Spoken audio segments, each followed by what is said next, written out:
What's up, everybody? It's Defense Mechanism. I wanted to make a new video, and I've kind of figured that I would shoot for a wave channel video because a lot of people are curious about the wave synth. I've written I guess 4 blog articles or something like that about it, but I don't know that it's the style of learning for everyone is to read a blog article, even though there are a lot of videos. Like little clips throughout to kind of illustrate the concepts that I'm talking about. So I'll say this, if you want like the text version, or if you want something that you can refer to, and you don't want to watch like an hour-long video or however long this ends up being, I'll link to the blog articles below. They're also on my website, defensemech.com. You can go check them out there. But I thought for the people who like video formats and who are interested in watching something, this might be, kind of a good way to explain the wave channel synth. So let's talk about what the wave channel synth is for a minute. So basically, there is in the Game Boy hardware a section of memory that is reserved for waveforms. I'm sure we've all seen the wave screen. If you haven't, maybe you're a beginner and you've been kind of intimidated and you don't really understand what this means. Just to talk about waveforms for a moment, this is the shape of the sound wave that will come out of the speaker at a various rate, more or less. So we're looking at, this is called a sawtooth wave, because when it repeats, it looks like a saw, essentially.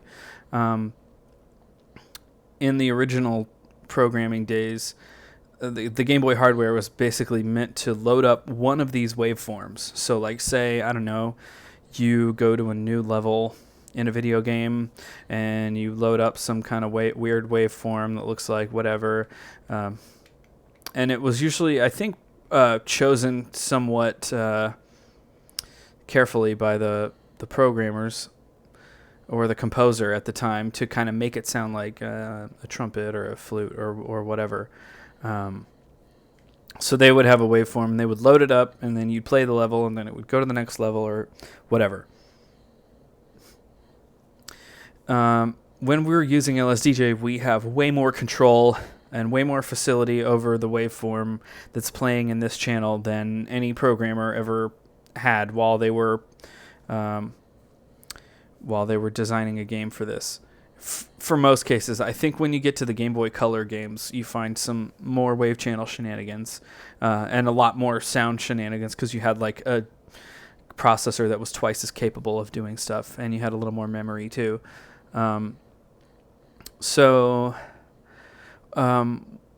can choose our basic waveform when we're talking about the wave synth in this signal parameter here. So here you've got your sawtooth, and this is where you get to see like what a waveform looks like. And a sawtooth wave is composed of every harmonic. So if you're not familiar with the harmonic series, we'll illustrate it a little bit later, but basically you can think of it as kind of like subdivisions of a frequency, or multipliers, I guess. If you're thinking of it like a string vibrating, it's kind of like subdivisions. If you're thinking of it as like the base level frequency, then it's like multipliers. So a sawtooth has every number of the base frequency multiplied by 1, 2, 3, 4, 5, 6, 7. In the case of LSDJ, I think it's up to 15, I guess. So let's take a look at the square wave. So the square wave is basically a square. You can see this a little more clearly if you put the volume up here. We've got on and off. This is essentially the same as what's happening in the pulse channels. LSDJ does some fancy math to get what looks more like a pure, in 4 bits of a pure analog square wave. So that's why you see these like little kind of irregularities in the waveform. But this is what it actually looks like if you were to like take a really low resolution photo of a waveform or something like that from an oscilloscope. And then the square waveform has all of the odd waveforms, or I'm sorry, all the odd harmonics in it. So it would be is it odd or even? I think it's odd. 1, 3, 5, 7, 9, 11. We'll actually get back to this later because we'll be able to illustrate this.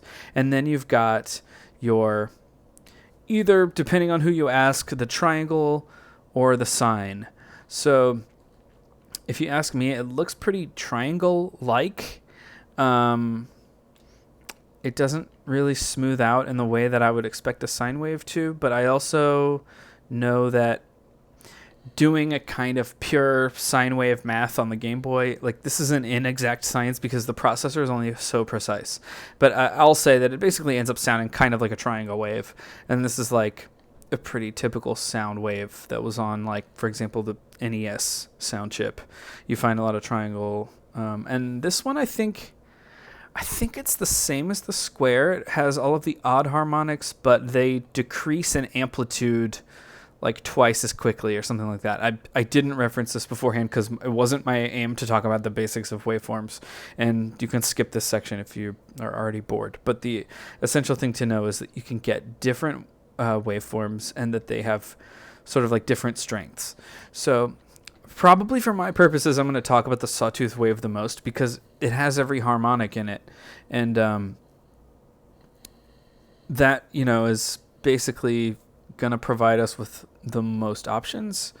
If you really want a square wave, then the best way to do that is to start with a square wave and do whatever you're going to do from there. But for purposes of this video, I'll probably spend a lot of time on the Sawtooth. So the filter type. The fun thing about LSDJ is it kind of emulates different filter types. And this is a wavetable synthesizer. It's not a subtractive synthesizer. So the filters that you see here are actually just kind of emulated. They're not real filters. It will just generate what you might expect to see from these kind of filters. But when you're talking about the filters, low pass means that the lowest frequency, the lowest harmonics will filter through. And the higher ones will get filtered out. The high pass filter means that the highest frequencies will come through and the lowest ones will get filtered out. The high ones will pass through. Band pass means like a specific bandwidth of frequencies or harmonics will pass through and the low or the high ones will get filtered out. And all pass means that all of the frequencies will come through and you basically will use the resonance to kind of determine the sound. So let's stick with low pass for now. We've got the different distortion types. These are what happens when the waveform, like for instance, the volume reaches past our available dynamic range. And we only have 4 bits of it, so this is easy to accomplish. Clip basically means it will clip it at 0 or F, and that like becomes the floor and the ceiling. And if you go past 0 or past F, then those just get kind of rounded off to 0 or F. So fold will kind of mirror them. So if you reach past F, it will kind of wrap around. No, it won't wrap. It will mirror it. Sorry. And if you go underneath 0, then it will kind of mirror it back over. Wrap is what will wrap around. This is where you can think of it as if it goes past F, then the next value will come up from 0. And likewise, if you go downwards from 0, then it will come downwards starting at F. And I'll illustrate these when we actually look at the waveform. The phase is what happens. So these are kind of, you can think of like what happens vertically speaking. Phase is like what happens horizontally speaking. So normal phase, this will kind of adjust. This is almost like squaring off the wave. Kind of both of these are like squaring off the wave. Resync, this will kind of like duplicate your wave, so it's a good way to kind of really get high harmonics quickly because it will kind of duplicate the wave in full. And then resync 2 will kind of like duplicate it but sort of chop it off when it duplicates. I'll just talk about these briefly for now, and then we can come back and you'll actually be able to see them as we're playing them with the oscilloscope. And then the volume, this is the volume of the initial signal before it goes through the later phases. And then 0, 0 through 0F, we have we have a start waveframe and an end waveframe. And these two values get interpolated from the first frame to the second frame. There are 16 synths, so every synth that you pick has 16 frames. So Q is also known as resonance, and this is the boost of the frequency that happens at this cutoff value. So we can set the cutoff from anywhere from 0 to FF, which is 255. The important thing to notice, though, actually, is that we've got, this is essentially the 0. The first digit over here basically corresponds to the number of the harmonic. So this gets really important because you can choose where to place the emphasis with this Q on whatever harmonic or overtone that you want. And I'll illustrate this too. V shift just kind of shifts the center of the waveform upwards. It can be useful. It can kind of do interesting stuff or add more noise, but I haven't really found a really super effective way to use V shift. But it is there if you're interested. Limit, this is the volume after these parameters get applied. So like if you have a lot of boost on a certain frequency, like you dial the Q way up, you can then turn it back down, or you could also use this to fade in. So this basically tells you 0 has no dynamic range. So there is no value. 0 is completely silent. Whereas turning it all the way up to F will increase the values all the way from 0 to F. So you have full range from 0 to F. This is really a really great feature to have because anybody who's used older versions of LSDJ before Limit, I think they've known that it's, at least this is what I've found, it's really easy to get the wave channel too loud. And then you're kind of fighting the volume of the pulse channels and everything else.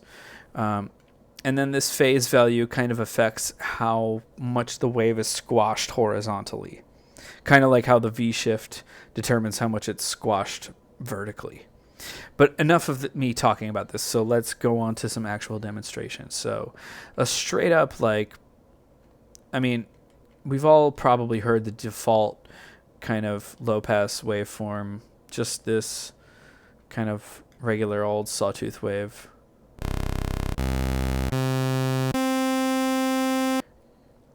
It's great. It sounds like a sawtooth. It is what it is. Let's go. The other cool thing about this is that now, if I can figure out where I'm at, now I can just kind of go between the synth screen and the phrase screen, do this, and yeah. So let's check this low pass filter. So right now we have every harmonic playing. If I take this all the way down to 10, now we're filtering out every harmonic that is above the first overtone or the first harmonic, and I'm going to boost the volume a little so you can see this. So we essentially will just have the first harmonic or the first overtone and nothing else. So it's like a very smooth sound that has no other harmonics in it, no other frequencies in that waveform. And then if we go up to 20 from here, now we have the first and the second. So with low pass or high pass, you will have, with low pass, you'll have this 20 and then everything below 20. If I change this to high pass, we'll only have 20 and above, but it will filter out that lowest note. So you lose that very first harmonic, and as you go up,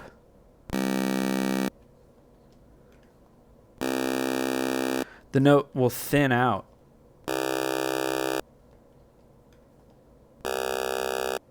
The fun thing about this is that even when you take out the lowest harmonics, adding together all of the higher harmonics still has the effect of creating kind of an artificial low harmonic.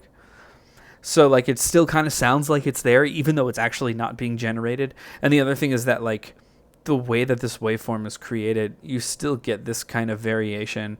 Like if I manually just make this like this, it's going to sound a lot less like a real note. Or a little bit anyway. But what I really wanted to show off is this band pass, where this is like probably going to be the clearest illustration, and I'm going to bump up the Q of where the waveforms are that construct each sound. So at 0 we have nothing, right? At 1 we have this again. This is our raw kind of what would be sort of like a sine wave, but it really ends up kind of being more like a triangle almost. And then 2 would be an octave above. And then 3 should be a fifth above. And then 40 should be another octave above. And then 50 would be a major third above that. We can boost the Q a little bit to get more. And then 60 should be another fifth. And then 70 is like an out of tune kind of seventh. And then 80 will be another octave. Then 90 will be like a major second. And then 10 A0 will be another major third. And then this will be like a sharp 4. Starts to make a little bit less. And then C will be another octave. No. It's actually, I think it should be another fifth. It's a little hard to make out here. But you can hear it, actually. You can hear that fifth above. It's really quiet. Oops. I don't want to name this yet. We can probably, if I lower the octave here, you can hear that a little better. And then it's almost like a sixth, kind of. There's kind of a flat seventh again.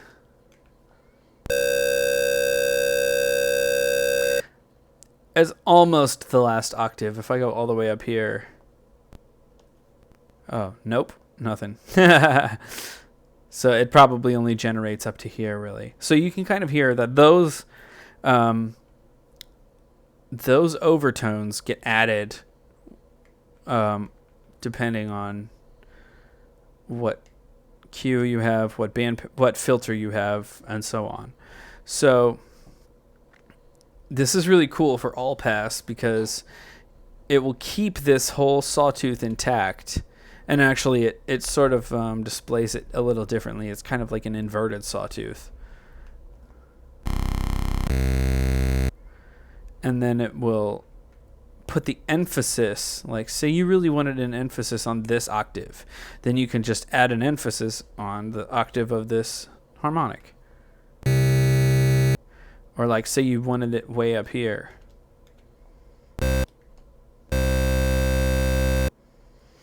Or like if you wanted it on the fifth.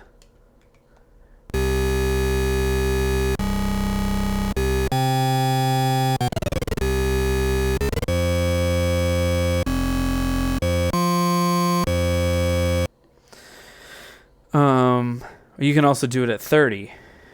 That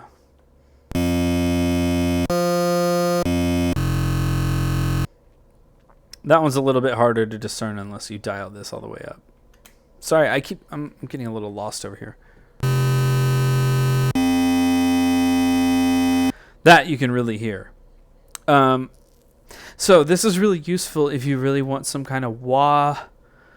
Like if you wanted something to go, wah, because you just start this here and then you end it here and you keep the Q up pretty high, probably. I don't know. Let's try it around like 9. Bump the volume up here. And then, of course, you can set your wave instrument to change from manual to once. Set the speed at like 3. Set the length at F, and then So there you go. Pretty wicked. And then you can kind of tune this, like maybe you want to start it, a little bit up and then not have it go all the way up, so that way you kind of limit the range into where you like hear it the most. And you can do the same thing like with low pass. It's a little bit less dramatic because you're not getting all of the high overtones over here and stuff like that. And you could do it in high pass in reverse if you wanted an even more different effect. It's kind of like the bass kind of disappears on that one. Okay, so we've talked a little bit about this filtering. So let's go back to the square just to kind of show you what happens when, and I'll set this back to manual. When you do this kind of thing. So we've got our, well, dial this back to like 2 maybe. So you've got our first one, but what happens when we put this at 20? Does anything change? A little bit. Oops, sorry. But it's really not. It really just increases the volume. Like the waveform itself is actually the same. So we don't get that second octave here, even though we're at 20. We have to go up to 30 before we can get, and we don't get the octave, we get a fifth here.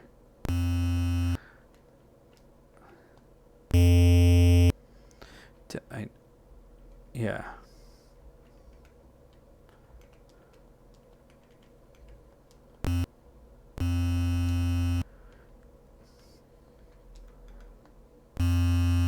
There we go. It's just my settings are a little funny.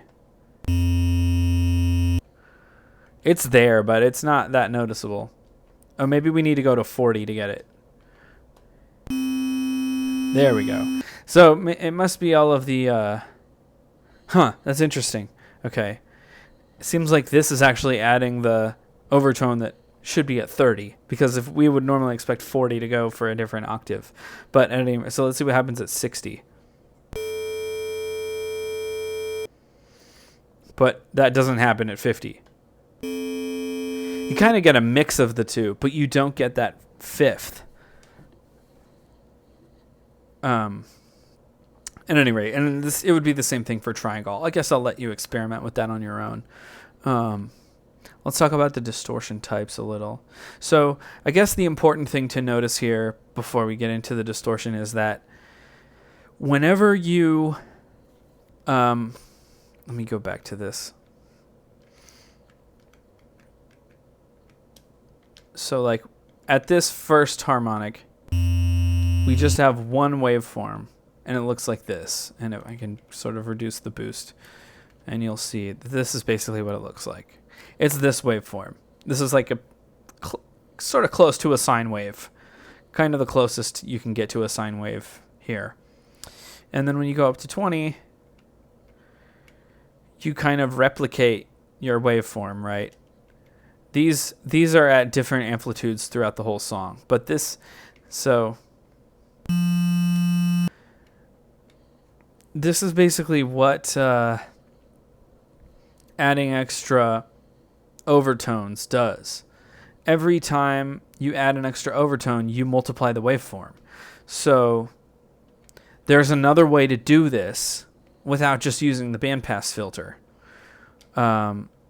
If we kind of recreate this sine wave situation in our low pass, this is close enough for me. Well, probably get a little closer. Nah, that's close enough. We can do the same thing by resyncing the phase. So when we add more phases, we're actually just kind of adding more copies of the waveform. Right? So this is basically the same as what we just had. And we should expect it to sound largely the same. Right? So that's at least on resync. When we add this to normal, you're just adding nothing. It's like adding a square wave essentially to this. It's kind of like mixing that little waveform with a square wave, that octave up waveform. So in essence, anything that you're doing with any of these parameters is just finding out a way to add different overtones or harmonics, different frequencies to the waveform you've already got. And if you know, if you are able to, you can control them if you learn about what each one of these does. Like you can add them in a more or less controlled fashion. The more you know about it, the more controlled you can be about trying to add harmonics that kind of make sense with what you're doing. So when you're folding something like this, you know, this looks the same, but like let's increase this Q, right?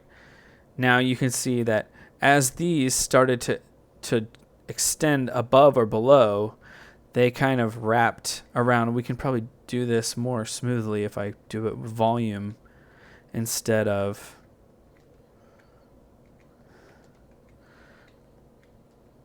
Q. So as we go the volume up. But what is this really doing? This is just adding more frequencies. You can probably tell this more if I take the phase off. Not entirely drastic, but when we change it to rap, now we've got all kinds of extra harmonics and overtones here.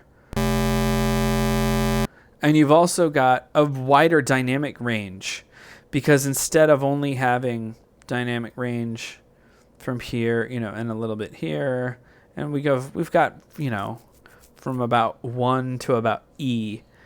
But when we use this dynamic range, we've got all kinds of stuff happening all over the dynamic range. So it's going to be louder and like just more intense. So we've talked about normal. Resync 2, this will just kind of cut off this waveform with another copy of the waveform, but it doesn't squish it. So you don't get another copy. You just kind of get the same thing that sort of creeps in. And what this usually has the effect of doing is somewhere kind of like being like the regular resync, but just quieter. Sorry if I'm making anyone dizzy with all this screen navigation.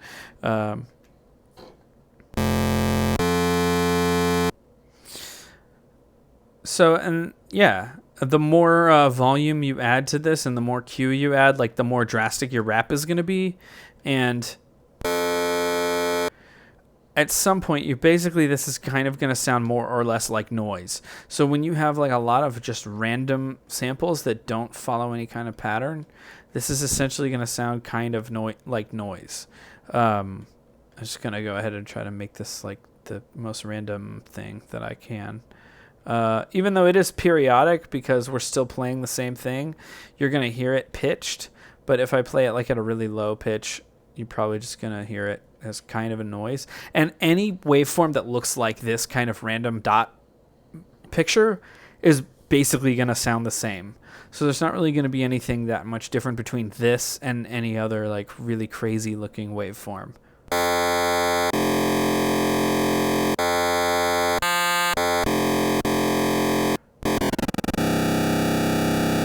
Kind of got it doesn't really sound like a really pure low waveform. It kind of sounds like it's got a lot of stuff happening in the higher frequencies, which it basically does. So I'm trying to think of what else I can really talk about, because I kind of showed you the all pass thing. I've showed you low pass. We've got the different waveforms. I guess the other thing to talk about is probably the instrument settings. So let's just set up something kind of basic that starts at a high cutoff, kind of ends at a low cutoff. Let's put this at like 80. Put this one at 20 or 10 actually.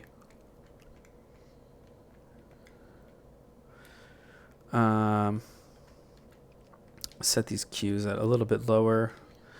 I like to 3. Set our phase all the way to 0. Set this back to normal. Let's set this to clip.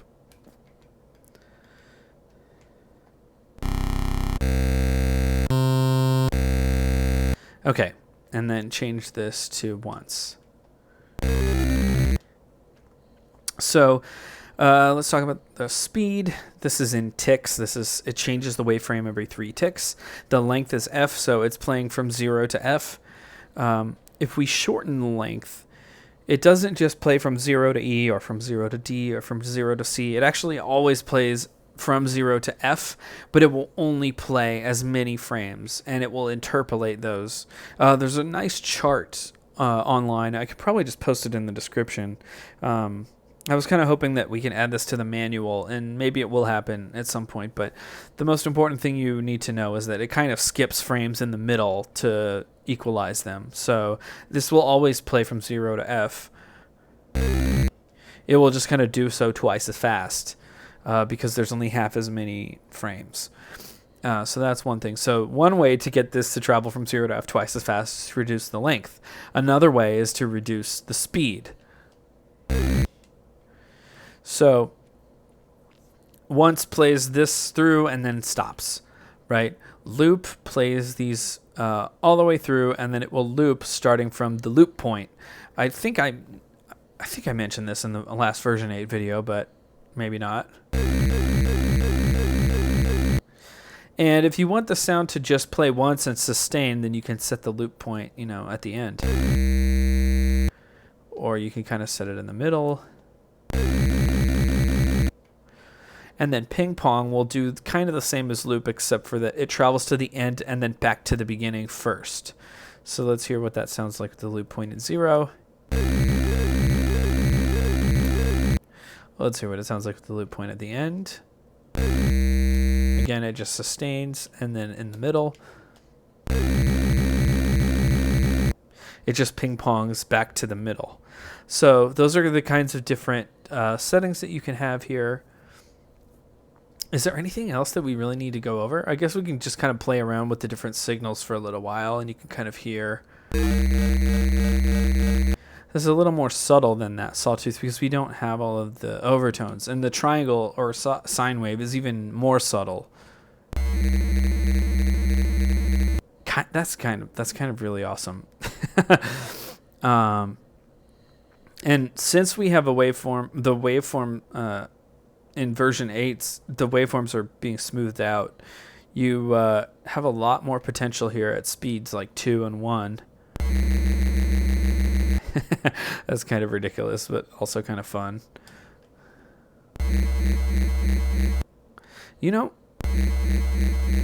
I'm kind of surprised at how much that really does sound like. That's pretty good. Obviously, this is the most dramatic. So the filter effects, especially with the Q, are really exaggerated with this sawtooth, and they're less exaggerated the further you go down. Let's check it with a high pass.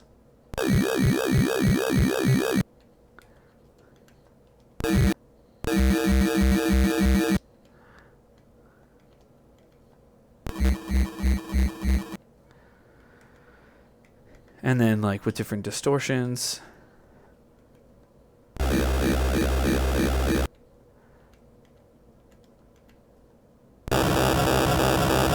It's just, rap is a great way to just add a lot of noise to anything that you're doing. Sometimes it seems almost unusable, but there you go. And you can also do a similar thing, like let's say that we just put these both at 10 and we want to change the phase. Like you can do a really similar thing with the resync. I should also mention that the resync now, or the phase at 1F now is not total silence as it used to be. It's actually just this waveform. So that's like very extreme. But if you want to take it down,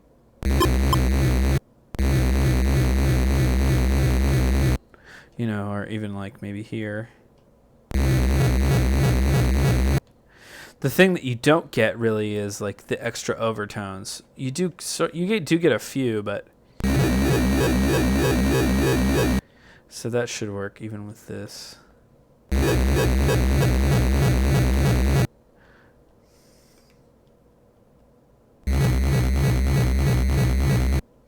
So there you go. Not quite the same with normal either. Like, let's see how that sounds. It actually works pretty well, but it's a little more subtle. Even more subtle.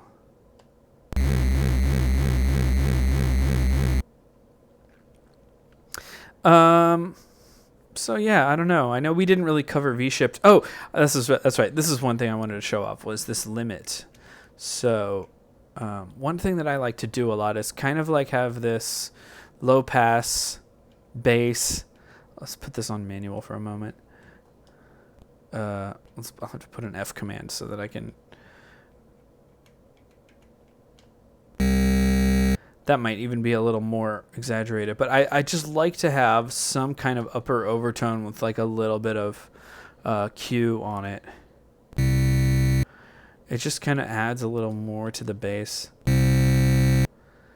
And you can even reduce this if you wanted less. You can lower the cutoff here. Sorry. But one of the things that I really liked a lot was instead of doing something like having a kick, you know, for side chaining and then doing like this, which, you know, is still fine, but like let's say we don't want to do this because the way that these volume commands work is this is 25%, this is 50%, and this is 100%. And there's nothing between 50 and 100%.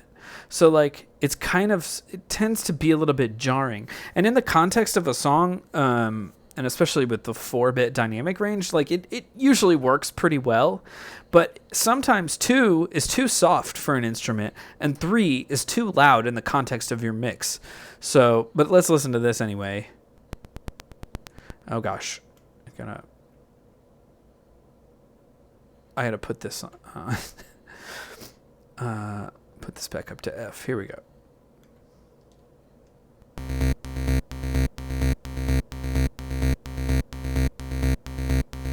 Like, especially when you're listening to that by itself, it's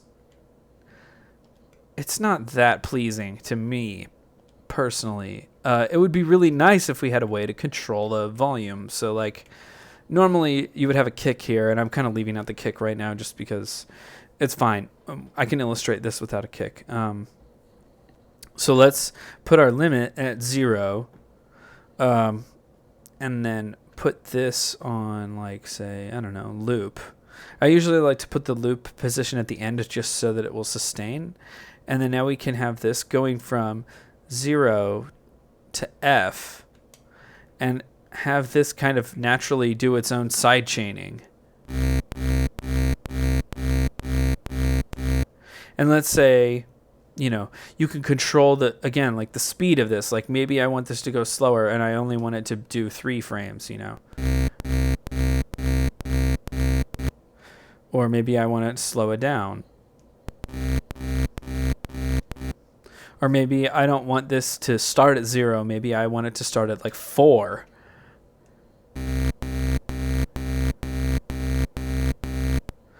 You know, or maybe I want this to like go even faster.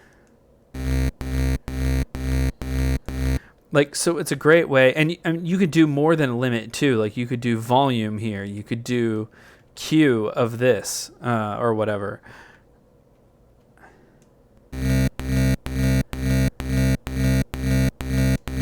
So then you have like more than just the limit going up, but also the volume and the Q. So that was like a really useful sidechain trick to actually give this video some like practical stuff on it. And it sounds great. This is something that's a little bit harder to do in the older versions. I mean, it still sounds good, I'm sure, but it was something that I wasn't really exploring because like the wave channel was just so clicky, whereas now it's really possible to do this without that. So I hope this is a cool overview. Let me know if you think that that I should go over something else or more wave design tricks, or it's not that I have tricks. I just like, my idea was to kind of explain the principles of it so that way you could kind of explore it with some knowledge of the principles yourself and kind of understand what makes the wave channel do different things. At some point, I think I might do like a save file walkthrough or a song walkthrough or something like that, and just kind of go over how I was writing. It will be interesting to see how things change with version 8, because most of my writing was done in like versions 5 and 6, and I've been using 8 for some of the very, very new stuff that I was writing. But I still think it's probably useful to go through and kind of explain that stuff. All my save files are up on my website, defensemech.com. If you scroll down to the bottom and click on the Defense Mech logo, it'll take you to the songs page that has all of the save files and stuff on it. So I hope that somebody finds that stuff useful. I'm going to upload a new save soon that has some of the new stuff on it. So I hope that you found this useful. Let me know if you have any questions, or if you think that there's something that deserves greater coverage, and I'll see if I can get back to it. Other than that, thanks for watching.